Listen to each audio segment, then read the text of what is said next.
اليوم ان شاء الله غادي نحضر معكم واحد الصلصه ديال البيتزا، يعني واحد الصلصه اللي كنقدر نستعملوها البيتزا، نقدر نستعملوها في لي بات، يعني الانواع ديال لي بات، منها مكرونيه، سباغيتي، بريكوكش، المهم كاع المجموعه ديال لي بات ممكن نستعملوها فيها.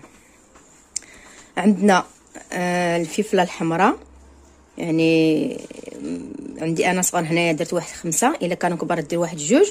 عندي واحد البصله على القياس هذا يعني متوسطه. عندي 2 فلفلات خضرين صفرين. عندي 2 فلفلات خضرين. عندي هنا لاصوص ديال الطوماطي فريتو. عندي هنا معلقه كبيره ديال التحميره. عندي الملحه تقريبا معلقه، على حسب الذوق، ولكن تقريبا معلقه كبيره، لان غنديروا الكميه